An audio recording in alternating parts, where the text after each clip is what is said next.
I first decided I would like to have a music career when I was about 14.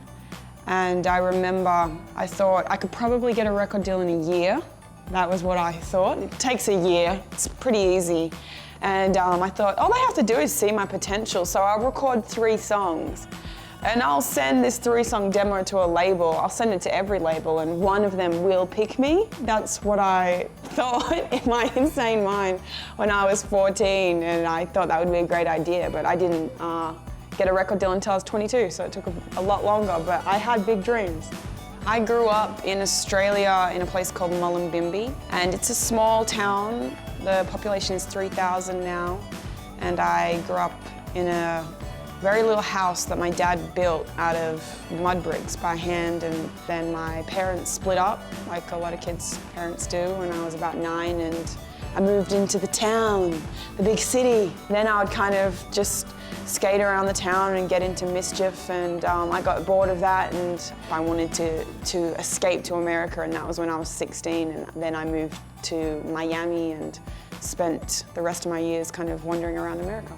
Well, the night before I got on the plane, I think, was the scariest night for me. And I laid in bed all night long in Australia in my bedroom, and I stared at the ceiling and I thought, maybe you shouldn't do it, maybe you shouldn't do it. Maybe you should just wake up in the morning and say that you don't want to go. This is crazy. What if something does happen to you? I got up that morning, early in the morning, to drive to the airport, and my mother saw me off and she cried and she said, don't let anything happen to you, please be safe. And I left July the 4th, 2006. So I got to America and I got to Miami at about 8 o'clock at night. I landed and it had just rained, and I remember there were fireworks going off in the sky, and I felt like, it just felt right. It felt like a celebration, and I had gotten there and I had made it, and I was really excited once I actually landed.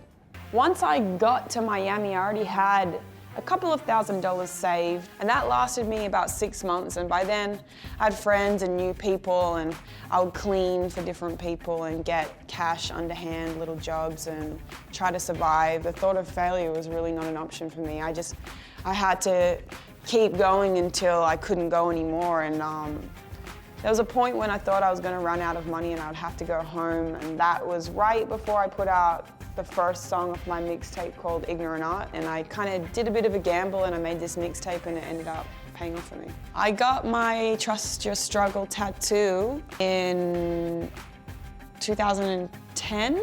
I actually got it with another artist who's new and coming out, and you guys know him as K. Roosevelt now, and I used to record with him, Kevin, in his garage studio apartment, and I had no money, and me and him were recording one day, and I would cook him crepes in exchange for beats, and we were walking down the Star Walk, and I saw a mural and it said, trust your pain breeds strength, trust your struggle. And I felt like, I so identify with that at the moment, that's how I feel. And I felt like it was a sign to me to say, you should keep doing what you're doing and you should trust the road bumps, and your dream is your dream. You should pursue it. And so we kept walking, and I said, I'm gonna get that tattooed on me right now, Roosevelt. And he was like, no, you're not, you're crazy, you're crazy. And I said, yes, I am, I'm really gonna do it. And we walked into a tattoo parlor and I was like, do me one. And I did it, and that's the story. I'm Iggy Azalea, and I'm making my voice heard.